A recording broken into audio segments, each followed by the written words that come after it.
Math করার আগে আসো আমরা এককের ঘুরঘুরান্তি নিয়ে হচ্ছে একটু আলোচনা করি। ঠিক আছে, এতক্ষণ পর্যন্ত আমরা বেশ কঠিন আলোচনা করেছি। তো এই কঠিন আলোচনার পরে আমরা কিছু সহজ আলোচনা করব।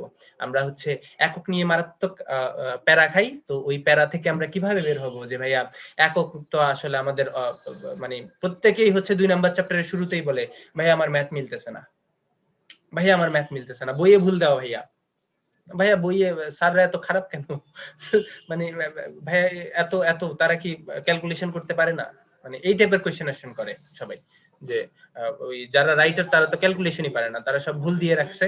তো আমি ম্যাথ করতে যে একটা আনসারও মিলে না, ভাইয়া ম্যাথ করতে যে তোমার আনসার মিলে না তার মানে এই না যে তারা ভুল লিখতেছে, ভাইয়া তোমাদের জ্ঞানের কিছুটা ঘাটতি আছে, এই কারণে হচ্ছে তোমাদের আনসার মিলে না। কোন জায়গায় ঘাটতিটা আছে? আমরা যে দুইটা সূত্র ডিরাইভ করছি, এই দুইটা কোন এককের জন্য ডিরাইভ করছি বলতো? এই দুইটা ডিরাইভ করছি হচ্ছে সিজিএস পদ্ধতিতে। এই দুইটা যে সূত্র ডিরাইভ করছি সিজিএস পদ্ধতিতে।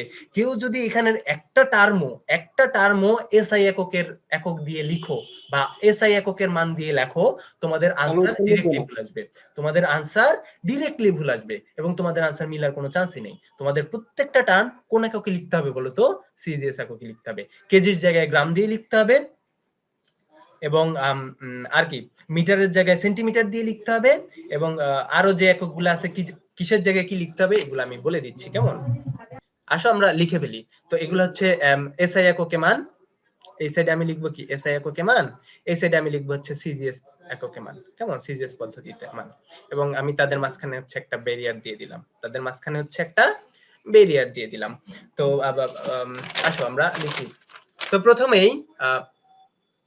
প্রথমেই যে জিনিসটার দুইটা ভিন্ন এককে লিখবে সেটা হচ্ছে ইলেকট্রনের ভর।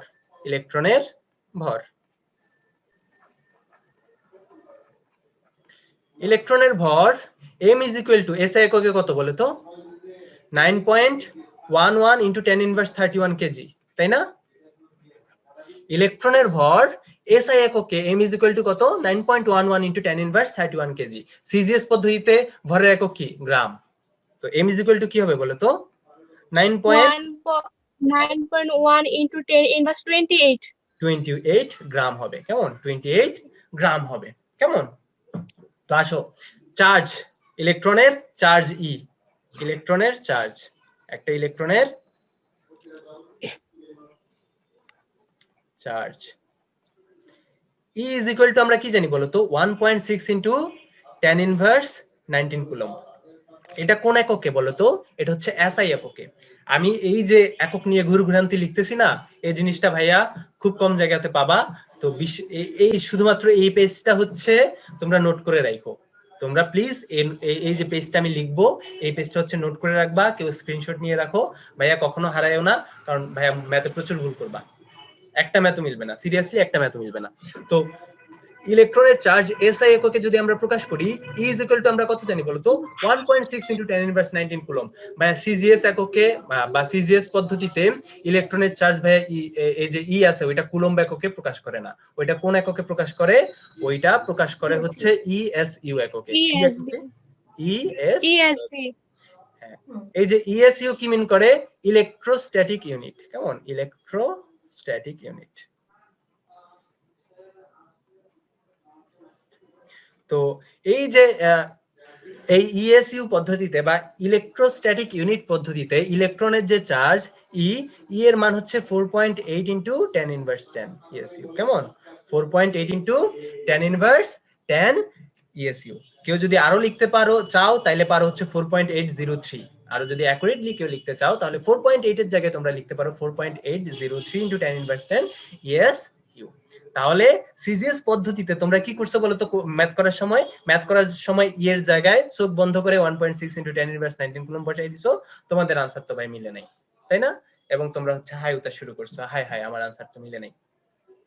তো আসো আমরা পরে আরো দেখি প্ল্যাঙ্কের ধ্রুবক, প্ল্যাঙ্কের কনস্ট্যান্ট, প্ল্যাঙ্কের ধ্রুবক।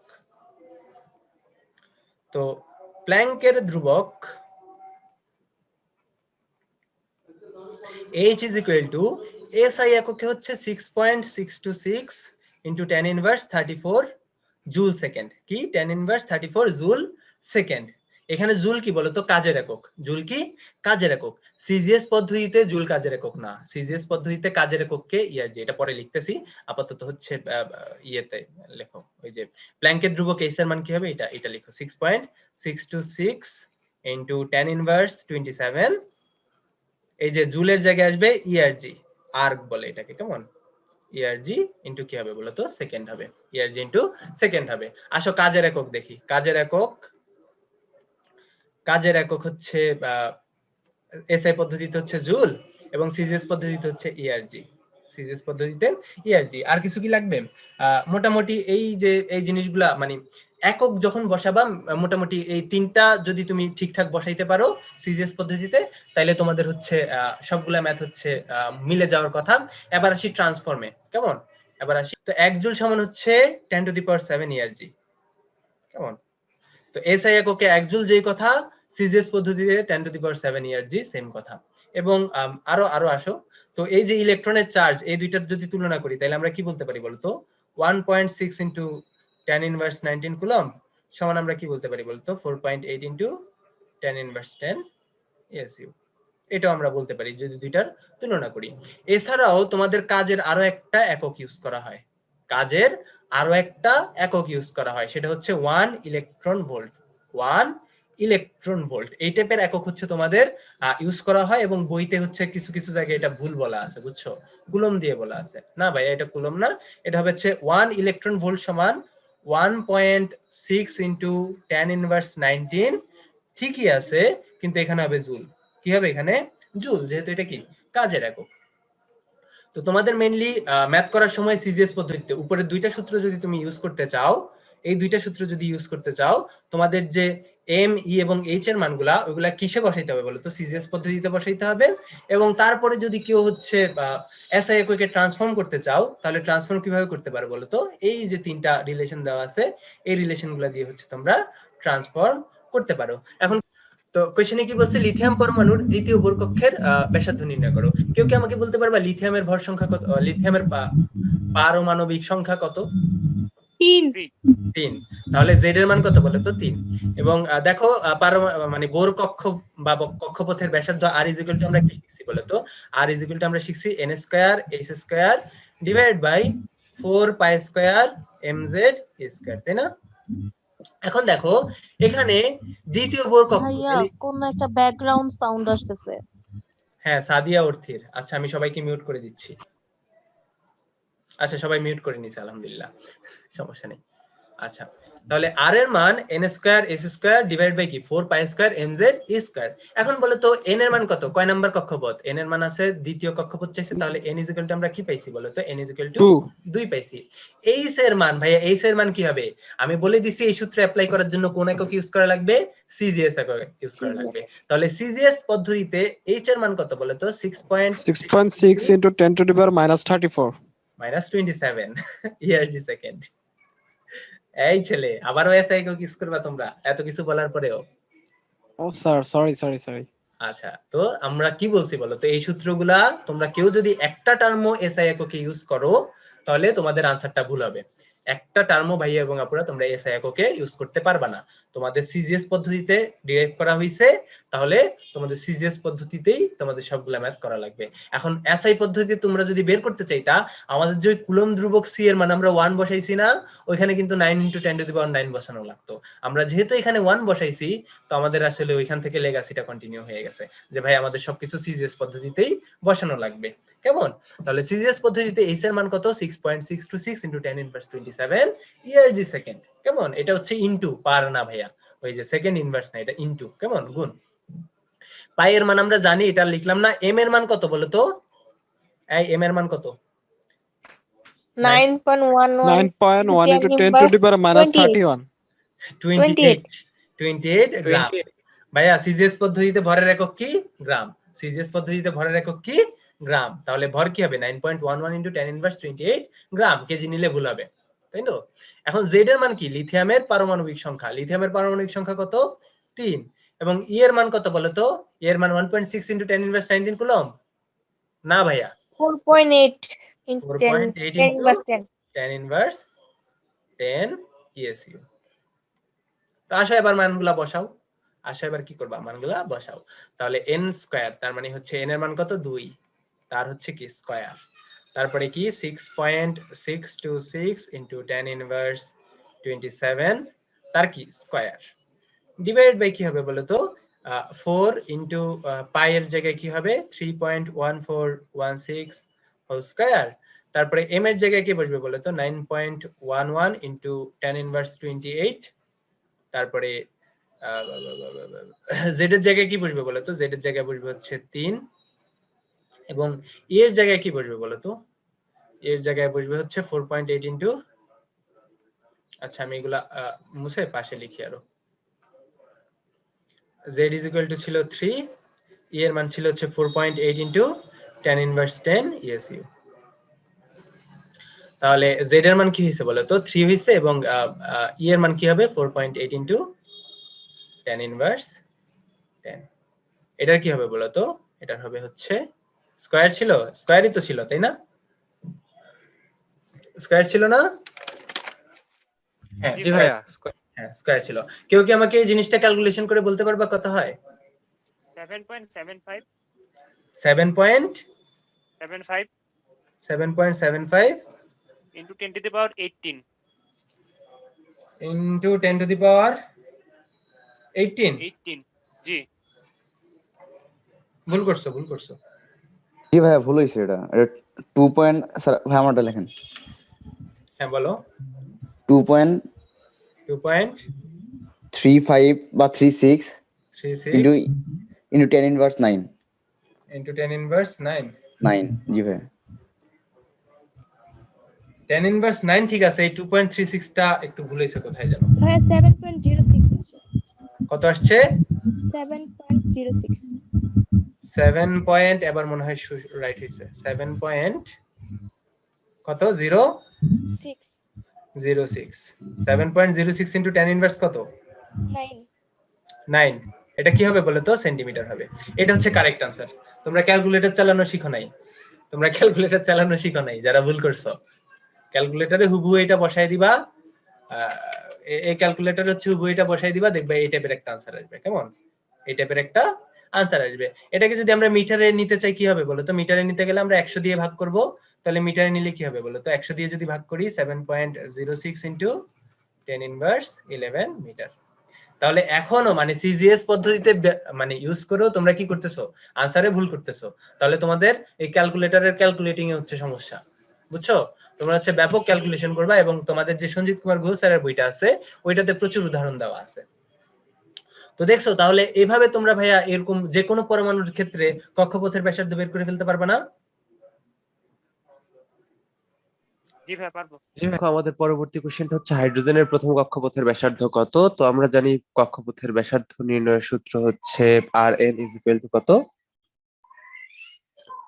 Rn is equal to আমরা জানি n square s square divide by 4 pi square m z square. তো হাইড্রোজেনের প্রথম কক্ষপথের ব্যাসার্ধ যেটা, এটাকে একটা স্পেশাল নাম দেওয়া হয়, এটা দেওয়ার একটা কারণ আছে।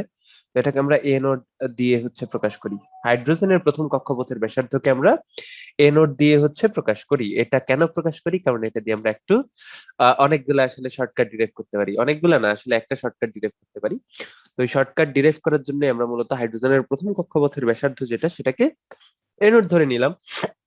এখন দেখো তো হাইড্রোজেনের জন্য যেহেতু প্রথম কক্ষপথের ব্যাসার্ধ, তার মানে এন এর মান কত হবে, অবশ্যই 1, ঠিক আছে। প্ল্যাঙ্কের ধ্রুবক এইচ, এই সূত্রটা কি অবশ্যই সিজিএস পদ্ধতিতে, তাই এইচ এর মান প্ল্যাঙ্কের কনস্ট্যান্ট যেটা, সেটা কি অবশ্যই সিজিএস পদ্ধতিতেই রাখা লাগবে। তাহলে সিজিএস পদ্ধতিতে এইচ এর মান হচ্ছে 6.626 ইনটু 10 ইনভার্স 27 আর্গ এরগন, ঠিক আছে, জার্মান শব্দ এরগন থেকে আসছে, আর্গ সেকেন্ড, তাই না? এটা হচ্ছে আমাদের সিজিএস পদ্ধতিতে এইচ এর মান। তারপরে কি আসবে বলতো, তারপরে হচ্ছে আমাদের পাই এর মান লাগবে। পাই এর মান আমরা জানি 3.1416, এম এর মান হচ্ছে ইলেকট্রনের ভর, অবশ্যই সিজিএস পদ্ধতিতে কত 9.11 ইনটু 10 ইনভার্স 28 গ্রাম। তারপরে জেড, জেড হচ্ছে পারমাণবিক সংখ্যা, হাইড্রোজেনের পারমাণবিক সংখ্যা 1, এই কি ইলেকট্রনের চার্জ 4.8 ইনটু 10 ইনভার্স 10 ESU। তাই না? এগুলা কি বলতো ভাইয়া, এগুলা হচ্ছে আমাদের সিরিয়াস পদ্ধতিতে রাখা লাগবে। আমরা যদি এসআই পদ্ধতিতে ইউজ করতে চাই মানগুলা, আমাদের এই সূত্রটাই চেঞ্জ হয়ে যাবে। সূত্রটা চেঞ্জ হয়ে কি হবে সেটা আমরা কিছুক্ষণ পরেই দেখবো। তাহলে বসায় দাও, এন এর মান হচ্ছে 1, এইচ এর মান হচ্ছে 6.626 ইন্টু 10 ইনভার্স 27 ডিভাইড বাই 4।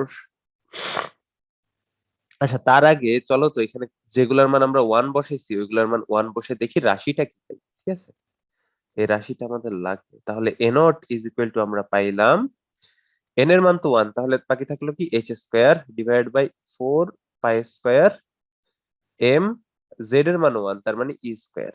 তার মানে আমরা এ নট ইজ ইকুয়াল টু কিন্তু একটা রাশি পাইলাম, যা হাইড্রোজেনের প্রথম কক্ষপথের ব্যাসার্ধের একটা কি আছে, সূত্র আছে। এটা তোমাদের মনে রাখা লাগবে না, এটা তোমাদের মনে রাখা লাগবে না, এটা আমি এমনি লিখছি বলতে এটা দিয়ে সূত্র ডিরাইভ করার জন্য লিখছি।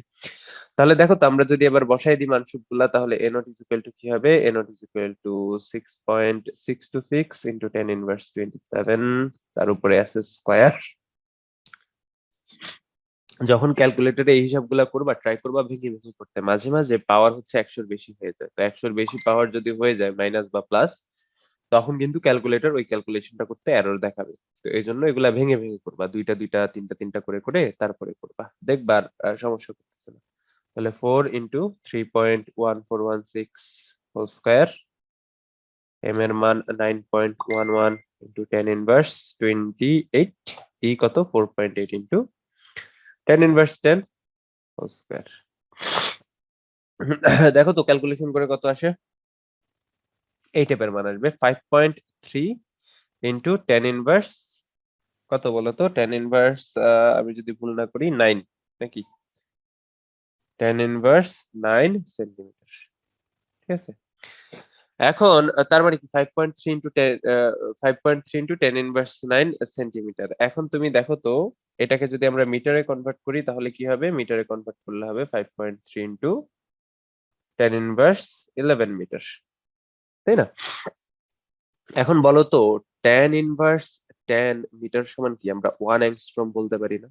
অবশ্যই বলতে পারি, তাই না? 1 অ্যাংস্ট্রম বলতে পারি। তাহলে এটাকে আমরা লিখতে পারি না যে ভাই এরকম 0.53 ইন্টু 10 ইনভার্স 10 মিটার? অবশ্যই লিখতে পারি। তার মানে কি 0.53 অ্যাংস্ট্রমও লিখতে পারি। তার মানে আমাদের যে হাইড্রোজেনের প্রথম কক্ষপথের ব্যাসার্ধ সেটা কত, 0.53 অ্যাংস্ট্রম। এটা কিন্তু ফিক্সড, অবশ্যই এটা ফিক্সড। হাইড্রোজেনের প্রথম কক্ষপথের ব্যাসার্ধ 0.53 অ্যাংস্ট্রম। তাহলে তোমাদের যে কাজটা করা লাগবে সেটা হচ্ছে এই জিনিসটা মনে রাখা লাগবে যে ভাইয়া হাইড্রোজেনের প্রথম কক্ষপথের ব্যাসার্ধ কত, 0.53 অ্যাংস্ট্রম। ঠিক আছে, তোমাদের শর্টকাটে যে কোনো ম্যাথ করে ফেলার জন্য তোমাদের এটা মনে রাখা লাগবে যে হাইড্রোজেনের প্রথম কক্ষপথের ব্যাসার্ধ কত, 0.53 অ্যাংস্ট্রম। দেখো আমরা হাইড্রোজেনের কক্ষপথের ব্যাসার্ধ এ নট এর মান কি জানি, ঠিক আছে, কত, 0.53 অ্যাংস্ট্রম। আবার এ নট নির্ণয়ের আমরা একটা কি পেয়েছিলাম, সূত্র পেয়েছিলাম। কি পেয়েছিলাম বলো তো ভাই, সূত্রটা কি ছিল, এইচ স্কয়ার ভাগ কত, 4 পাই স্কয়ার এম স্কয়ার। তার মানে কি বলতো ভাইয়া, H square 4 pi square M square এতটুকের মান কত, 0.53 অ্যাংস্ট্রম, বাকি এ নট হাইড্রোজেনের প্রথম কক্ষপথের ব্যাসার্ধ। এখন তুমি চিন্তা করো যে কোনো পরমাণুর এন তম কক্ষপথের ব্যাসার্ধের সূত্রটা কি, যে কোনো পরমাণুর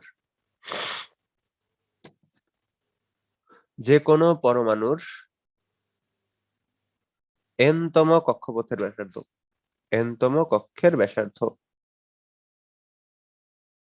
সেটাকে আমরা আর এন দিয়ে যদি প্রকাশ করি তাহলে আর এন ইজ ইকুয়াল টু কত হয়, এন স্কয়ার এস স্কয়ার, ঠিক আছে, ডিভাইড বাই কি 4 pi square M Z square, তাই না, এম জেড স্কয়ার। এখন দেখো তো ভাইয়া, এখানে আমরা H square 4 pi square M square রেখে যদি বাকিগুলো আলাদা করে দিই, বাকি থাকে কি এন স্কয়ার বাই জেড, আর এখানে কি থাকে H square divide by 4 pi square M square. তো বলো তো ভাইয়া এই দুটোকের মান কত, এই দুটোকের মান হচ্ছে এ নট। তার মানে কি বলো তো ভাইয়া, আর এন ইজ ইকুয়াল টু কি, এ নট, ঠিক আছে, এন স্কয়ার জেড বাই কি বলো তো ভাইয়া, এ not.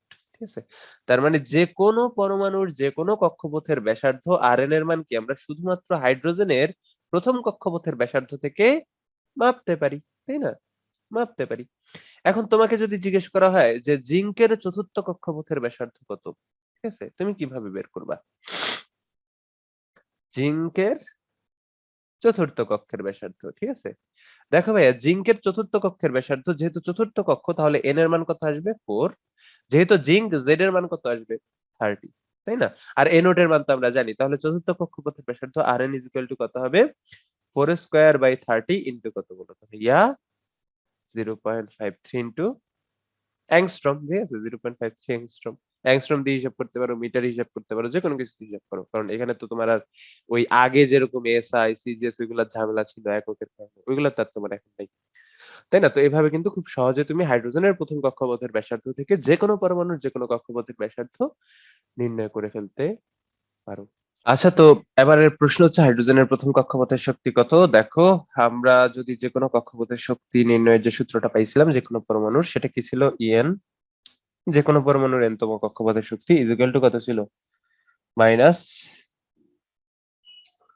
2 pi square M Z square E to the power 4 divide by কত? N square S square.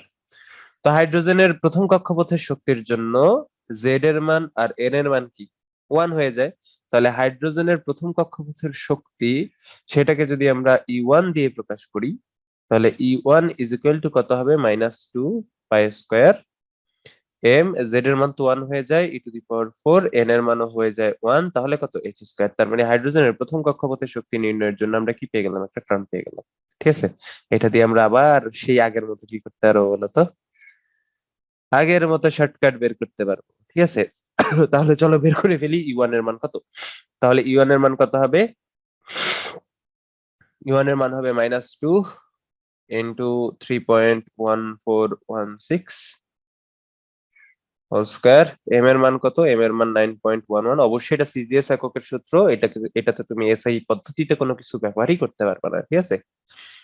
তাহলে ইন্টু 10 ইনভার্স 28, এই সূত্রে এসআই পদ্ধতিতে কোনো একক ভুল করলেই, মানে কোনো মান ইউজ করলেই সেটা ভুল হবে, ঠিক আছে। কারণ এসআই পদ্ধতির জন্য আমাদের সূত্রটাই চেঞ্জ হয়ে যায়, কারণ আমরা ওই যে কুলম্বের ধ্রুবকের মান 1 নিছিলাম, কুলম্বের ধ্রুবকের মান এসআই পদ্ধতিতে কি 1/4πε0। তার মানে এসআই পদ্ধতির জন্য কিন্তু এখানে অনেকগুলা ভ্যালু আসবে, ঠিক আছে। সেগুলো তোমাদের বইতে প্রুফ করে দেওয়া আছে, ভাইয়া শর্টকাট লিখে দিব, ঠিক আছে, কিছুক্ষণ পরে। আচ্ছা, ই এর মান কত? 4.8 ইন্টু 10 ইনভার্স 10 ইএসইউ, তার উপরে আছে টু দি পাওয়ার 4। এগুলা হিসাব করার সময় অবশ্যই ভেঙে ভেঙে হিসাব করবা ভাইয়া, ঠিক আছে, ভেঙে ভেঙে হিসাব করবা, অথবা tan ইনভার্স গুলাকে আলাদা রেখে বাকিগুলো আগে হিসাব করে ফেলবা, পরে tan ইনভার্স গুলা হিসাব করবা। তারপরে কি 6.626 ইনটু 10 ইনভার্স 7 হোল স্কয়ার, ঠিক আছে। তাহলে তোমার শক্তি কত আসে দেখবা? শক্তি আসে এরকম, সামনে যেহেতু মাইনাস আছে একটা মাইনাস 2.174 ইনটু 10 ইনভার্স কত? 10 ইনভার্স 11। বলো একক কি হবে? আমরা জানি সিজিএস পদ্ধতিতে শক্তির একক কি? আর্গ বা এরগন, তাই না? আর্গ। তাহলে এত আর্গকে আমরা যদি জুলে নিয়ে যাই, আমরা কি জানি? আমরা জানি 1 জুল সমান 10 টু দি পাওয়ার 7 আর্গ। তাহলে 1 আর্গ সমান কত জুল হবে? 10 ইনভার্স 7 আর্গ। তো গুণ করলে কত হয়? Minus 2.174 into 10 inverse 18 joule. তো এইটাকে তোমাদের বইতে হচ্ছে একদম রাউন্ড ফিগার দিয়ে 2.18 ইনটু 10 ইনভার্স 18 জুল দিয়ে দিছে। তার মানে হাইড্রোজেনের প্রথম কক্ষপথের শক্তি কত বলো তো ভাইয়া? Minus 2.18 into 10 inverse 18 joule. এখন বাচ্চারা এখান থেকে 2 নম্বরের একটা কোশ্চেন আছে, সেটা হচ্ছে কেন কেন ইলেকট্রনের কোন একটা কক্ষপথের শক্তির মান নেগেটিভ হয়? কেন হয়? ঠিক আছে, এটার আনসার তোমরা কয়েকভাবে দিতে পারো। বিভব শক্তি, গতি শক্তি, ঠিক আছে, ওই শক্তি দিয়ে তোমাদের যদি বিভব শক্তি সম্পর্কে খুব ভালো আইডিয়া থাকে যে আমরা কিভাবে বের করি, তাহলে তোমরা ওই বিভব শক্তি দিয়ে বের করতে পারবা। কারণ তোমরা যখন হিসাব নিকাশ করতেছিলা তখন দেখছিলা আমাদের গতি শক্তিটা পজিটিভ হয়, বাট বিভব শক্তিটা কি হয় বলতো? নেগেটিভ হয়। তো সেখান থেকে আমাদের টোটাল শক্তিটার মান আমরা নেগেটিভ পাইছি, ঠিক আছে। তো ওইভাবে ব্যাখ্যা করলে করতে পারবা। তবে এটার আরো একটা সুন্দর ব্যাখ্যা আছে, সেটা হচ্ছে কি, আমরা যখন ইলেকট্রনের শক্তি মাপি তখন কি হয়, নিচের কক্ষপথ গুলাতে 1 নাম্বার শক্তি স্তরে যার শক্তি, মানে একটা ইলেকট্রনের শক্তি যত, অবশ্যই কি 2 নাম্বার শক্তি স্তরে তার চেয়ে বেশি, 3 নাম্বারে কি হবে? আরো বেশি হবে। তো বাড়তে বাড়তে যখন আমরা ইনফিনিটি শক্তি স্তরে যাব তখন ইলেকট্রনের শক্তি কত হবে বলতো? এই এন এর মান যখন ইনফিনিটি হবে, শক্তির মান কত হবে বলতো ভাইয়া? শূন্য হয়ে যাবে না? অবশ্যই শূন্য হয়ে যাবে। তার মানে ইলেকট্রনের সর্বোচ্চ মানে একদম অসীম শক্তি স্তরে যে শক্তি কত হবে? শূন্য হবে। এখন অসীম মানে তো অনেক দূরে না, অসীম মানে হচ্ছে একটা রেঞ্জের বাইরে আর কি, তাই না? তো ইনফিনিটিতে যে কি হবে বলতো ভাই, ইলেকট্রনের শক্তি যেটা সেটা শূন্য হবে। এখন দেখো ইনফিনিটিতে শক্তি হচ্ছে শূন্য, তার আগের শক্তি স্তর গুলাতে কি বলতো ভাইয়া, তার চেয়ে কম। তাহলে শূন্য থেকে কম হইতে হইতে একসময় কি নেগেটিভ হবে না? অবশ্যই নেগেটিভ হবে, শূন্য থেকে কম হলে তো নেগেটিভ হবে। তো এই জন্য আগের শক্তি স্তরের যে শক্তিগুলা সেগুলা নেগেটিভ, এভাবেও তোমরা ব্যাখ্যা করতে পারো, অথবা তোমরা কাজ দিয়েও ব্যাখ্যা করতে পারো। ঠিক আছে, তো কাজ দিয়ে যে ব্যাখ্যাটা সেটা তোমাদের, সেটার জন্য তোমাদের ফিজিক্স জানা লাগবে, এবং বইতে ব্যাখ্যাটা খুব সুন্দরভাবে দেওয়া আছে। তাহলে আলটিমেটলি আমরা হাইড্রোজেনের প্রথম কক্ষপথের শক্তি যেটা, সেটা কত পাইলাম, -2.8 × 10⁻18 জুল। ভাইয়া দেখো, এখানে মাইনাসটা বাদ দিয়ে যদি আমরা শক্তির মানটাকে নিই, অবশ্যই কি হাইড্রোজেনের প্রথম শক্তি স্তরে ইলেকট্রনের শক্তিটা অবশ্যই কি কনস্ট্যান্ট মান। তো এই কনস্ট্যান্টের একটা নাম আছে, এই কনস্ট্যান্টের নাম হচ্ছে ভাই রিডবার্গ কনস্ট্যান্ট। তার মানে এই মাইনাসটাকে যদি আমরা বাদ দিয়ে দিই, ঠিক আছে, তাহলে আমরা কি পাবো, রিডবার্গ কনস্ট্যান্ট পাবো। ভাইয়া রিডবার্গ কনস্ট্যান্ট দুইটা আছে, একটা হচ্ছে শক্তির জন্য আর একটা তরঙ্গ দৈর্ঘ্যের জন্য। তাহলে শক্তির জন্য রিডবার্গ কনস্ট্যান্টের মান কত বলতো ভাইয়া, এই মাইনাসটা যদি আমরা উঠাই দিই তাহলে কি পাবো আমরা, -E1 পাবো, তাই না? তার মানে কত হবে, 2.18 × 10⁻18 জুল। তার মানে হাইড্রোজেনের প্রথম কক্ষপথের শক্তির কি আছে, শক্তির যে মানটা সেটা কি একটা কনস্ট্যান্ট মান, যার মান কি বলতো ভাই, যার মান হচ্ছে রিডবার্গ কনস্ট্যান্ট। ঠিক আছে, রিডবার্গ ধ্রুবক, শক্তির জন্য রিডবার্গ ধ্রুবক। এটা কি বলতো ভাই, শক্তির জন্য রিডবার্গ ধ্রুবক। এটা তোমাদের কাজে লাগবে, একটা বোর্ডেও আসছে এই ধরনের প্রশ্ন।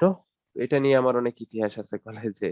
ঠিক আছে, কারণ আমরা তরঙ্গ দৈর্ঘ্যের জন্য যে রিডবার্গ ধ্রুবক সেটার মান জানতাম, কিন্তু পরীক্ষায় দিয়ে দেয় হচ্ছে শক্তির জন্য রিডবার্গ ধ্রুবক যেটা, সেটার মান। তখন হচ্ছে ঝামেলাটা বেঁধে যায় যে কেমনে কি করব। তাহলে এটা কি শক্তির জন্য রিডবার্গ কনস্ট্যান্ট। তাহলে শক্তির জন্য রিডবার্গ ধ্রুবকের মান হচ্ছে RH। এখন তুমি চিন্তা করো, এবার আমরা শর্টকাটের দিকে যাই। মনে করো তোমাকে যে কোনো পরমাণুর n-তম কক্ষপথের শক্তি নির্ণয় করতে দিল, তাহলে তুমি যে কোনো পরমাণুর n-তম কক্ষপথের শক্তি নির্ণয়ের সূত্রটা কি পাইছিলা বলতো? এই যে এটা পাইছিলা, তাই না? এটা পাইছিলা। এখন বলো তো ভাইয়া, এটা পাইছিলা। তো যে কোনো পরমাণুর n-তম কক্ষপথের শক্তি হচ্ছে En = -2π2 mz2e⁴। এখান থেকে তুমি যদি ভাইয়া z² আর n² কে এই সাইডে নিয়ে আসো, তাহলে বাকি থাকে কি বলতো ভাইয়া, -2π2 m z² z² তো সামনে নিয়ে আসছি, তাহলে m e⁴ ডিভাইড বাই কত, h²।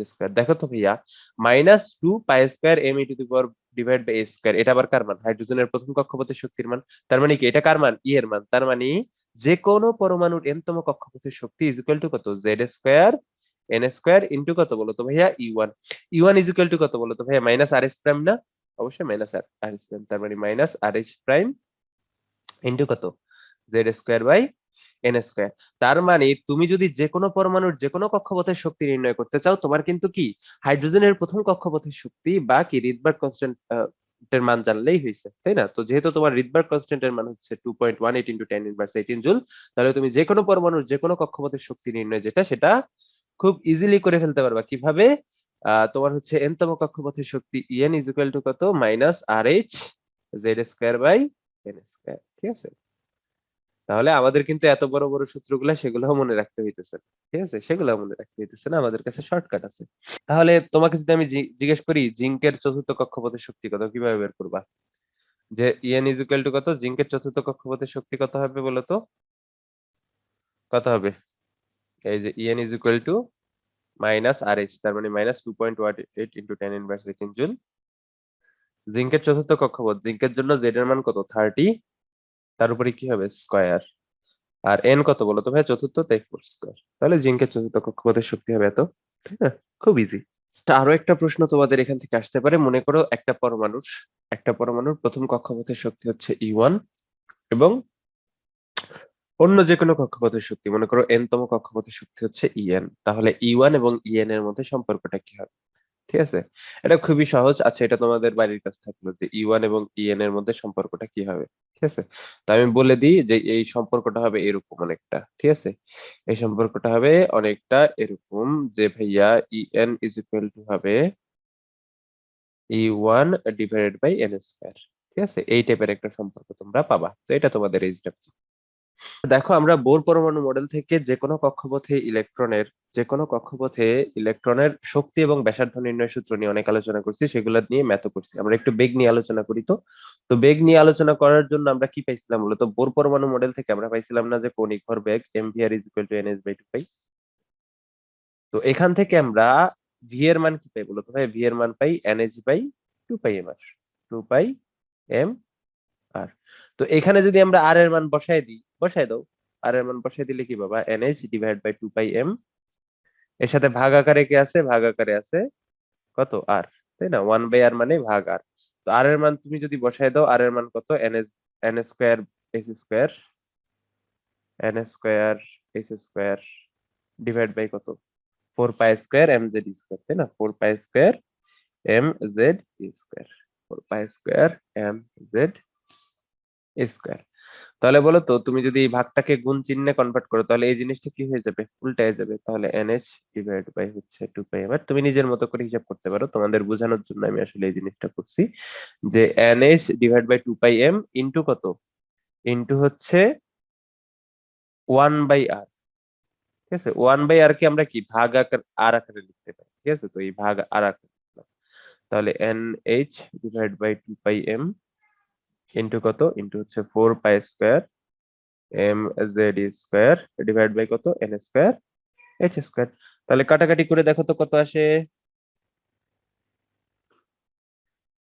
তো কাটাকাটি করো, কাটাকাটি করলে তোমার এম এম কাটা, ঠিক আছে? একটা এন কাটা, একটা এইচ কাটা। তাহলে এনএইচ এখানে দুই গুলা কাটা, তারপরে পাই একটা করে কাটা, ঠিক আছে? তারপরে টু কাটা গেলে কত থাকে? টু থাকে। তাহলে উপরে থাকে 2πz স্কয়ার ডিভাইড বাই কত? এনএইচ। তাহলে যে কোনো পরমাণুর এনতম কক্ষপথে ইলেকট্রনের বেগ v ইজ ইকুয়াল টু কত? 2πz square divide by NH. আমরা আরো একটু সূত্র পেয়ে গেলাম। এখন দেখো তো, আমরা এতক্ষণ পর্যন্ত যে সূত্রগুলা পাইছি, ইলেকট্রনের এনতম কক্ষপথে মানে যে কোনো পরমাণুর এনতম কক্ষপথের ব্যাসার্ধ, যে কোনো পরমাণুর এনতম কক্ষপথে ইলেকট্রনের শক্তি, ঠিক আছে? যে কোনো কক্ষপথে যে কোনো পরমাণুর যে কোনো কক্ষপথে ইলেকট্রনের বেগ, এই যে সূত্রগুলা পাইছি সবগুলা কি সিজিএস এককে পাইছি না? তো এই যে সূত্রগুলা, এগুলা ইউজ করতে গেলে আমাদের সবগুলা মান কি বলো তো ভাই? সবগুলা মান সিজিএস পদ্ধতিতে বের করা লাগবে। কেন? আমরা সূত্র ডিরাইভ করার সময় কুলম্বের ধ্রুবকটা সিজিএস একক দিয়েছিলাম 1। কিন্তু যদি আমাদের মনে হয় যে না, সিজিএস এককে নিয়ে আমরা বোর হয়ে গেছি, এত নিতে পারবো না, আমরা এই মানগুলা কি এসআই পদ্ধতিতে নিতে যাই, তাহলে আমাদের চেঞ্জটা কোথায় আনতে হবে? চেঞ্জটা নিতে হবে ওই ডিরাইভেশনে। আমরা কুলম্বের ধ্রুবক সি এর জায়গায় কি 1 এর জায়গায় কি বসাইতে হবে? 1/4πε0। তো ওই 1 এর জায়গায় 1/4πε0 বসাইলে এই তিনটা সূত্রে আসলে কি চেঞ্জ আসে, চলো সেগুলোই আমরা দেখে আসি। ঠিক আছে? তাহলে ব্যাসার্ধ, বেগ ও শক্তি নির্ণয়ের বিভিন্ন সূত্র। তো আমরা এটা প্রথমে দেখবো সিজিএস পদ্ধতির গুলো আমরা কি পেয়েছি, পরে আমরা এসআই পদ্ধতিতে লেখার জন্য তার সাথে কি কি অ্যাড করা লাগবে সেটা আমরা একটু দেখে ফেলবো। তাহলে প্রথমে দেখো ভাইয়া, আমরা যে এই এপসাইলন নট দেখছিলাম, মানে কুলম্বের ধ্রুবক সি ইজ ইকুয়াল টু কত পেয়েছিলাম? 1/4πε0 পেয়েছিলাম। তো এপসাইলন নটের মান তোমরা আশা করি সবাই জানো, 8.854 × 10⁻⁸। ঠিক আছে? তো এটা আশা করি তোমরা সবাই জানো। আচ্ছা, তো সিজিএস পদ্ধতিতে প্রথমে আসি ব্যাসার্ধ নির্ণয়ের সূত্র R N is equal to কি পেয়েছিলাম বলতো? N square S square divide by কত? 4π স্কয়ার mz স্কয়ার, তাই না? তারপর আমরা এন তম কক্ষপথের শক্তি নির্ণয়ের সূত্র ইএন ইজ ইকুয়াল টু কত পেয়েছিলাম? মাইনাস 2π স্কয়ার, ঠিক আছে? 2π square mz square e⁴ divide by কত? n square s square. তারপরে বলো তো, একটু আগে n তম কক্ষপথে ইলেকট্রনের বেগ নির্ণয়ের সূত্র কত পেয়েছিলাম? 2π z স্কয়ার ডিভাইড বাই কত? nh। যদি আমরা জানি শর্টকাটে এগুলা করে ফেলা যায়, মুখস্থ করা লাগে না। ঠিক আছে? তো তারপরেও যদি আমাদের লাগে কখনো, তো মনে করো এই মানগুলা যে আমরা যে এই প্ল্যাঙ্কের ধ্রুবক m z m e, ঠিক আছে, মানে ইলেকট্রনের ভর, তারপরে ইলেকট্রনের চার্জ, এগুলা যদি আমরা এসআই এককে বসাইতে চাই, তাহলে আমাদের সূত্রগুলাতে কি জিনিসগুলো অ্যাড করা লাগবে? তাহলে লিখে ফেলো, এসআই পদ্ধতিতে ইলেকট্রনের কক্ষপথের ব্যাসার্ধ, যে কোনো কক্ষপথের ব্যাসার্ধ যে কোনো পরমাণুর জন্য আর এন ইজ ইকুয়াল টু, ভাইয়া এই সিজিএস পদ্ধতির সূত্রটা হুবহু রেখে দিবা। ঠিক আছে, হুবহু রেখে দিবা 4 pi square M Z square. তো আমাদের সমস্যাটা কি ছিল? কুলম্বের ধ্রুবক। তো কুলম্বের ধ্রুবক যেটা সেটা গুণ করে দিবা, ঠিক আছে, তাহলে ভাগ করে দিবা, সরি ভাগ করে দিবা। তাহলে 1 বাই কি কুলম্বের যে ধ্রুবকটা, এটা কি করে দিবা? ভাগ করে দিবা। তো আমরা কি জানি কুলম্বের ধ্রুবক হচ্ছে 1/4 পাই এপসাইলন নট। তো 1/4 পাই এপসাইলন নট ভাগ করে দিলে কি হবে? 4 পাই এপসাইলন নট যেটা সেটা গুণাকারে থাকবে, ঠিক আছে। তার মানে কি বলতো ভাইয়া, এখন তুমি যদি এই সূত্রতে এম এর মান, ই এর মান, তারপরে এইচ এর মান সিজিএস পদ্ধতিতে বসাও, তোমার কিন্তু ভুল হয়ে যাবে। কেন? কারণ আমরা কিন্তু এই যে সূত্রটা এটা পাইছি কোন এককে? এসআই এককে। তার মানে তুমি যদি ওই ইলেকট্রনের কক্ষপথের মানে যে কোনো পরমাণুর কক্ষপথের ব্যাসার্ধ নির্ণয় করতে চাও এবং ব্যবহার করতে চাও সবগুলা মান এসআই পদ্ধতিতে বা এসআই এককে, তাহলে তোমার এই সূত্রটা ইউজ করতে তুমি পারবা, ঠিক আছে। তো এখানে কিন্তু আর সিজিএস পদ্ধতিতে কোনো কিছু ব্যবহার করতে পারবে না। তো একইভাবে আমরা যদি এনতম কক্ষপথের শক্তি নির্ণয় করতে চাই, তাহলে আমরা কি করব? সিজিএস পদ্ধতিতে যে শক্তিটা পাইছিলাম সেটা কি হুবহু রেখে দিব।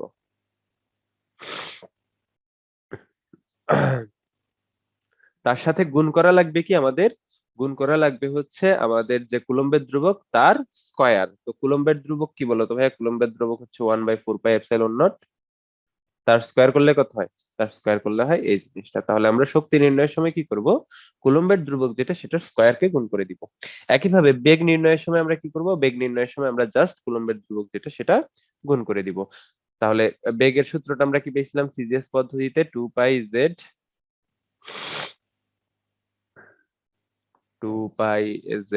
Square by NH. তার সাথে আমরা কি করে দিব? আমরা কুলম্বের ধ্রুবক যেটা সেটা গুণ করে দিব। তো কুলম্বের ধ্রুবক কি? 1/4 পাই এপসাইলন। তার মানে যখন আমরা এসআই পদ্ধতিতে ব্যাসার্ধ নির্ণয়ের সূত্রটা পাবো, কিভাবে পাবো? আমরা সিজিএস পদ্ধতিতে সূত্রটা লিখে তার সাথে কি কুলম্বের ধ্রুবক ভাগ করে দিব। তো কুলম্বের ধ্রুবক ভাগ করে দেওয়া মানে কি 4 পাই এপসাইলন নট গুণ হওয়া। যখন আমরা শক্তি নির্ণয় করব তখন কি করব? কুলম্বের ধ্রুবকের স্কয়ার গুণ করে দিব। আর যখন আমরা কি বেগ নির্ণয় করব তখন আমরা কুলম্বের ধ্রুবকটা গুণ করে দিব। এখন দেখো, তুমি যদি ভাইয়া ব্যাসার্ধ শক্তি বা বেগ নির্ণয়ের জন্য বাম পাশের সূত্রগুলা ইউজ করো, তোমার সবগুলা মান হইতে হবে কোন এককে? সিজিএস এককে। তুমি যদি ভাইয়া ডান পাশের সূত্রগুলা ইউজ করো, তোমার সবগুলা একক ব্যবহার করতে হবে কোন এককে? এসআই এককে, ঠিক আছে। এই জিনিসটা খুব ভালোভাবে মাথায় রাখবা। তো আমরা এখন মেইনলি পড়বো হচ্ছে শক্তি সম্পর্কিত দুইটা মতবাদ। দুইটা শক্তি সম্পর্কিত মতবাদ না, আমরা দুইটা তত্ত্ব নিয়ে আলোচনা করব। একটা হচ্ছে প্ল্যাঙ্কের কোয়ান্টাম তত্ত্ব, আরেকটা হচ্ছে আইনস্টাইনের শক্তির যে একটা সূত্র ছিল না, আইনস্টাইনের বিখ্যাত সূত্র E=mc²। আচ্ছা, তার আগে বলে নি যে ডি ব্রগলি নামে একজন বিজ্ঞানী ছিল। সে একটা হাইপোথিসিস ছিল, হাইপোথিসিস না, সে একটা থিসিস পেপার পাবলিশ করছিল অনেক আগে। ওই থিসিস পেপারে তিনি এই জিনিসটা উল্লেখ করছেন, যে কোনো পদার্থ কণা এবং তরঙ্গ উভয় রূপে আচরণ করে। তার মানে আমি যেহেতু একটা পদার্থ, তাহলে আমার কণার যেরকম নেচার থাকবে একইভাবে আমার কি থাকবে বলতো? আমার তরঙ্গেরও নেচার থাকবে। তার মানে তরঙ্গের নেচার থাকার মানে কি? তরঙ্গের কি থাকে? একটা নির্দিষ্ট শক্তি থাকে, কম্পাঙ্ক থাকে, তরঙ্গ দৈর্ঘ্য থাকে। তার মানে কোনো একটা যে কোনো কিছুর তরঙ্গের নেচার থাকার অর্থ কি? তার কি থাকবে বলতো? তার একটা তরঙ্গ দৈর্ঘ্য থাকবে, পর্যায়কাল থাকবে, তারপরে কি থাকবে? কম্পাঙ্ক থাকবে। আর কোনো একটা কিছুর কণা হওয়ার শর্ত কি? তার কি থাকবে বলতো? ভর থাকবে, তাই না? তার কি থাকবে? ভর থাকবে। তো আহ ওই যে ডি ব্রগলি কি করছিল, তার থিসিস পেপারে এটা উল্লেখ করছিল যে হ্যাঁ, যে যে কোনো পদার্থই আসলে কণা এবং তরঙ্গ উভয় রূপেই আচরণ করে, ঠিক আছে, উভয় রূপেই আচরণ করে। এবং ওই অনুসারে আমরা ইলেকট্রনকেও বলতে পারি না যে ভাইয়া ইলেকট্রনের কি আছে? তরঙ্গের ন্যায় আচরণও আছে, আবার কি আছে? কণার ন্যায়ও আচরণ আছে। তো এটা কিন্তু আমরা বলতে পারি, অবশ্যই বলতে পারি। তো চলো আমরা এটা তো জানলাম। তো আমরা চলো ইয়ের নেই মানে ওই ম্যাক্স প্ল্যাঙ্কের কোয়ান্টাম তত্ত্বটা নিয়ে আলোচনা করি। তো ম্যাক্স প্ল্যাঙ্ক যে কোয়ান্টাম তত্ত্বটা দিছিল সেটা ছিল এরকম, মনে করো তোমার কাছে কি আছে? একটা আলোক উৎস আছে। মনে করো এটা একটা বাল্ব। এই বাল্ব থেকে কি কি বের হবে? আলো বের হবে, আলোক শক্তি বের হবে। তো আলোক শক্তি কি বলতো ভাইয়া? তরঙ্গের ন্যায় বের হয় এরকম। তো এটা হচ্ছে আমাদের সে আলোক শক্তি। দেখো তো ভাইয়া, এই যে আলোক শক্তি বা আলোক তরঙ্গটা বের হইলো, এটা কি নিরবিচ্ছিন্ন না? এটার মধ্যে কি কোনো কোনো জায়গায় বিচ্ছিন্নতা আছে? মানে কোনো জায়গায় ফাঁক আছে? একদম বের হচ্ছেই, তাই না? মানে ডিরেক্ট একটা আলোক রশ্মি বের হচ্ছে। তো প্ল্যাঙ্ক বলছে যে ভাইয়া না, আলোক রশ্মি আসলে যখন কোনো একটা উৎস থেকে আলোক তরঙ্গ বের হয় বা কোনো একটা শক্তি নির্গত হয়, সেটা কি এরকম নিরবিচ্ছিন্ন ভাবে বের হয় না। সেটা আসলে কি হয় বলতো ভাইয়া? শক্তির প্যাকেট আকারে বের হয়। তার মানে কি বলতো ভাইয়া? এই যে একটা বের হইলো, তারপরে কি হবে, আরেকটা বের হবে, তারপরে কি হবে, আরেকটা বের হবে, তারপরে কি হবে, আরেকটা বের হবে। তার মানে কি, প্রথমে একটা বের হবে, সমপরিমাণ পরে বের হবে, সমপরিমাণ পরে বের হবে, তো এভাবে কি প্যাকেট আকারে বের হয়। তো এই প্রত্যেকটা প্যাকেটের নাম তিনি দিয়েছেন কোয়ান্টাম। কি দিয়েছেন বলেন তো? প্রত্যেকটা প্যাকেটের নাম দিয়েছেন হচ্ছে কোয়ান্টাম, এবং সবগুলা প্যাকেট মিলে যে টোটাল শক্তিটা হয় সেটাকে নাম দিচ্ছে হচ্ছে কোয়ান্টা। ঠিক আছে, কোয়ান্টা। এবং আলোক শক্তির ক্ষেত্রে পরবর্তীতে আইনস্টাইন এসে, আমি আসলে পুরো জিনিসটা তোমাদের ব্যাখ্যা করতেছি না, তোমাদের যতটুকু জানা দরকার ততটুকু নিয়ে আমি আলোচনা করতেছি। বিষয়টা আরো অনেক গভীর, ঠিক আছে, বিষয়টা আরো অনেক গভীর। তো আলোক শক্তির ক্ষেত্রে ওই যখন ফটোতড়িৎ ক্রিয়া নিয়ে কাজ করতেছিল, তোমরা জানো আইনস্টাইন ফটোতড়িৎ ক্রিয়ার জন্যই নোবেল প্রাইজ পাইছে, ঠিক আছে, আপেক্ষিকতার জন্য না, ফটোতড়িৎ ক্রিয়ার জন্য আইনস্টাইন নোবেল প্রাইজ পাইছিল। তো আলোক শক্তির জন্য এরকম একটা কোয়ান্টামের নাম দেন হচ্ছে ফোটন। কি নাম দেন? ফোটন। এবং দেখা যায় যে এই ফোটনের কি থাকবে, একটা শক্তি থাকবে না? ফোটনের কি থাকবে বলতো? শক্তি থাকবে। এই ফোটনের শক্তি হচ্ছে ভাইয়া, ওই ফোটন তো একটা তরঙ্গ, তাই না? অবশ্যই তরঙ্গ। তার কম্পাঙ্ককে আমরা আগে এফ দিয়ে প্রকাশ করতাম, এখন আমরা একটু বড় হয়েছি না, আমরা ওই গ্রিক অক্ষর দিয়ে প্রকাশ করব, নিউ দিয়ে প্রকাশ করব, ঠিক আছে। নিউ দেখতে এরকম না, নিউ দেখতে অনেকটা ভি এর মতো। তো আমরা কি প্রকাশ করব, কম্পাঙ্ককে নিউ দিয়ে প্রকাশ করব। তো এই যে ফোটনের শক্তি, সেটা কি বলতো ভাইয়া? নিউ এর সমানুপাতিক। ফোটনের শক্তি যেটা, সেটা কি নিউ এর সমানুপাতিক। পরে হচ্ছে কি বলতো ভাই, এই সমানুপাতিক চিহ্ন যদি আমি তুলে দিই তাহলে আমরা কি পাবো? এইচ পাবো, ভি পাবো। তো ফটোতড়িৎ ক্রিয়ার মাধ্যমে আসলে এইচ এর মান যেটা, সেটা বের করা যায়, ঠিক আছে। এটা তোমরা ফিজিক্স সেকেন্ড পেপারে দেখবা, ঢাল থেকে কিভাবে বের করে। তাহলে আমরা কি পেলাম? প্ল্যাঙ্কের কোয়ান্টাম তত্ত্ব থেকে কি পেলাম? E is equal to H nu. E কি বলতো ভাইয়া? ফোটনের শক্তি বা তরঙ্গ দৈর্ঘ্যের শক্তি, অবশ্যই ফোটনের শক্তি। এইচ কি বলতো ভাইয়া? Planck constant. নিউ কি বলতো ভাইয়া? নিউ হচ্ছে যে ফোটনটা আছে তার কি, তার হচ্ছে তরঙ্গ দৈর্ঘ্য। তার মানে কি, আমরা বলতে পারি E is equal to H nu. এখন দেখো তো ভাইয়া, এটা যদি আলো হয়, ঠিক আছে, এটা যদি আলো হয় তাহলে নিউ কি বলতো ভাইয়া? আলো তরঙ্গের কম্পাঙ্ক, তাই না? এবং আমরা কি জানি? আমরা জানি যে কোনো তরঙ্গের বেগ ভি ইজ ইকুয়াল টু কি? এফ ল্যামডা, তাই না? ভি ইজ ইকুয়াল টু কি? F lambda. তাহলে আলোর ক্ষেত্রে আমরা কি বলতে পারি? আলোর বেগ হচ্ছে C. C is equal to কি? এই যে আলোক তরঙ্গের যে কম্পাঙ্ক, সেটা কি? Nu lambda. এটা বলতে পারি না? অবশ্যই আমরা কিন্তু বলতে পারি C is equal to nu lambda, এটা বলতে পারি, অবশ্যই বলতে পারি। তাহলে বলো, এটা এটা অবশ্যই বলতে পারি, তাই না? তাহলে আমরা কি পেলাম? E is equal to S nu পেলাম। কাছ থেকে বলতো ভাই? প্ল্যাঙ্কের কোয়ান্টাম তত্ত্ব থেকে। এবং আমরা আলোক তরঙ্গের জন্য কি পেলাম? C is equal to nu lambda পেলাম। তো এখান থেকে আমরা কি নিউ ইজ ইকুয়াল টু কি বলতে পারি? নিউ ইজ ইকুয়াল টু বলতে পারি সি বাই ল্যামডা। তার মানে আমরা ই ইজ ইকুয়াল টু কি বলতে পারি? এইচ সি বাই ল্যামডা, এগুলাও বলতে পারি। তো এই যে রাশিগুলা, এই রাশিগুলা দিয়ে তোমাদের বেশ কিছু ম্যাথ আছে, ঠিক আছে। তো আমরা পড়তেছিলাম প্ল্যাঙ্কের কোয়ান্টাম তত্ত্ব, কোয়ান্টাম তত্ত্ব। এছাড়াও আইনস্টাইন কি বলছিল? মনে করো তোমার কাছে একটা কণা আছে, যে কোনো কণা, তার যে ভরটা সেটা হচ্ছে এম। তো এই কণাটাকে তুমি যদি সম্পূর্ণরূপে শক্তিতে রূপান্তরিত করো, অথবা এই কণার মধ্যে যে কোনো একটা বস্তু কণার মধ্যে এম ভরকে তুমি যদি শক্তিতে কনভার্ট করো, তাহলে ওর শক্তির পরিমাণ ইজ ইকুয়াল টু কত হবে? এমসি স্কয়ার হবে। তার মানে এম ভরের মধ্যে কি থাকে? এমসি স্কয়ার পরিমাণ শক্তি আবদ্ধ থাকে আর কি। তো এটা তুমি যদি ভরকে শক্তিতে কনভার্ট করো, তুমি এমসি স্কয়ার পরিমাণ শক্তি পাবা। তো এটা মনে হয় আমি শুরুতেও বলছিলাম যখন আমরা ভর থিওরি নিয়ে আলোচনা করতেছিলাম। তো আমরা দুইটা তত্ত্ব পড়ে ফেলেছি, একটা হচ্ছে আইনস্টাইনের শক্তির যে বিখ্যাত ওই ইয়াটা, ওইটা, এবং আরেকটা কি শিখছি আমরা ম্যাক্স প্ল্যাঙ্কের কোয়ান্টাম তত্ত্ব থেকে একটা equation pi, E is equal to H nu. E is equal to কি বলে তো? H new. এই দুইটা জিনিস আমরা হচ্ছে পেয়ে গেছি, এই দুইটা জিনিস আমরা পেয়ে গেছি। এখন দেখো আমাদের হচ্ছে ডি ব্রগলি সাহেব কি বলেছে? ডি ব্রগলি, কেউ আদর করে ব্রকলি ডাকবা না, ঠিক আছে? ব্রকলি খাইছো তোমরা? এই তোমরা ব্রকলি খাইছো? জি ভাইয়া খাইছি। কেমন দেখতে? অদ্ভুত না? ফুলকপির মতো কিন্তু জি সবুজ ভাইয়া। রঙের। সবুজ। জি ভাই খাইছি। আমিও ফুলকপি ভাবতাম, বুঝছো, পরে দেখি এটা ব্রকলি বলে, ব্রকলি। এবং ইউরোপিয়ান কান্ট্রি গুলাতে এটা হচ্ছে অনেক ফেমাস, ব্রকলি এরকম অনেকটা বানান, ব্রকলি বলে। ব্রকলি তোমরা বলবা না, এটা হচ্ছে ডি ব্রগলি, ঠিক আছে? De Broglie. তো ডি ব্রগলি বলেছে কোন একটা বস্তু কণা, সে যেই হোক না কেন, এটা আমি হই, তোমাদের ইমন ভাইয়া হোক, তোমাদের মেহেদি আনিকা, যেই হোক না কেন, বা একটা ছোট্ট ইলেকট্রন প্রোটন হোক না কেন, বা আলোক কণা, আলোর কণাকে আমরা ফোটন বলি। আলোকে যদি আমরা কণা হিসেবে কল্পনা করি, আলোর কণাকে আমরা ফোটন বলি। তো সে হই কোন একটা বস্তু, মানে যে কোনো বস্তুই হোক না কেন, সে কোনো একটা মানুষ হোক বা কোন একটা পিচ্চি বস্তু হোক বা একদম ইলেকট্রন প্রোটন পর্যায়ের কোন বস্তু কণা হোক না কেন, ওই বস্তু কণার দুইটা ধর্ম থাকবে। ওই বস্তু কণার আমার চাবা না বা? হ্যাঁ ভাইয়া বলো, কিছু বলবা? আমি সামনের মুখে কম্বল কাট দিয়া বই, হ্যাঁ শীত লাগতাছে।